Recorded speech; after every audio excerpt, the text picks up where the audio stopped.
So, students, today we will discuss the role of India during the Cold War.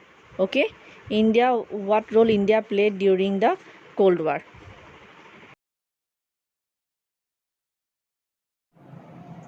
Okay, so next comes what was the role of India during the Cold War. So here you might get two questions. One is role of India during Cold War, or it can also be asked what was the role of NAM during Cold War. Okay, so answer will be similar because what was India at that time? It was a part of NAM. Okay, so the role that India was playing as a leader of NAM, same role the NAM nations as a platform was playing in during the Cold War. So you will find that during the Cold War, India had a twofold approach towards the Cold War. First of all, India tried it kept away from joining any of the two alliances. India নিজেও যিকোনো এটা alliance join কৰা নাছিলে. Okay, and secondly, India was also urging, it was also asking, requesting other newly decolonized nations that you also don't join any of the two alliances, because if you join the alliances you will also get engaged in their politics, in their arms race, etc. So it is better that you join the NAM movement. Okay, so India had a twofold approach. One, it was trying to remain itself away from the Cold War, and also it was trying to other nations, it was urging other nations to stay away from the bloc politics. So role of India during Cold War, what was India doing? So you will find that India, as much as possible, India was trying to reduce the Cold War tensions. How? By removing the differences between the fighting blocs. Okay, by removing the misunderstandings between them, as it had done during the time of Korean War.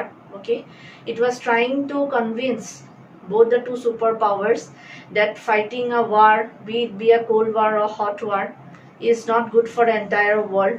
Okay, so in this way they were mediating, at many times they were acting or they were playing the role of mediators between fighting nations. So it was trying to bring peace in the world. Okay, it was also requesting other nations that you also take part in reducing this Cold War, in urging the superpowers to end the Cold War. Okay, not only nations, it was also approaching other organizations of that time.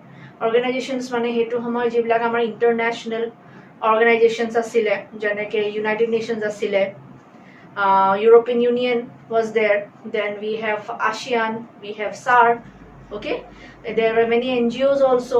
So India was persuading, requesting them, activating these organizations as well, that you should also come forward to reduce the Cold War, to remove the differences.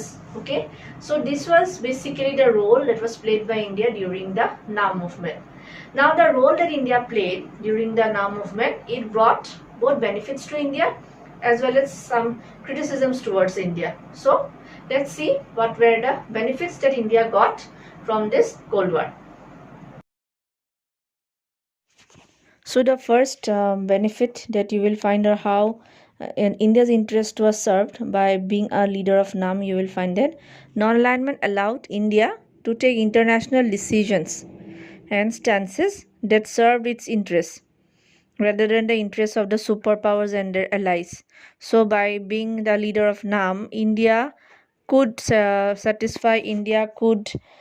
make many of their in national interest, because their opinion was taken into consideration. India's opinion was seeked, or whatever India stance India took in the world decisions, it was seen, or it was given due importance. Okay, and secondly, you will find that India was often able to balance one superpower against the other. Okay, if India felt ignored or duly pressurized by one superpower, it could tilt towards the other. Neither of the two alliance systems could take India for granted or bully it. So both the two superpowers understood the importance of India, that India, being the leader of NAM, it had the backing, it had the support of so many nations, that they could not take India for granted. If India gave some opinion, if India took some stand, they could not ignore it, or they could not take India for granted. They could not bully it. So if they do it, they also realize this thing that maybe India will tilt towards other superpower. So in this way, you will find it was serving India's interest. However, you will find that India's role during the Cold War was often criticized as well.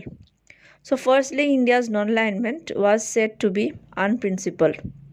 It was said that in the name of pursuing its national interest, India had often refused to take a firm stand on crucial international issues.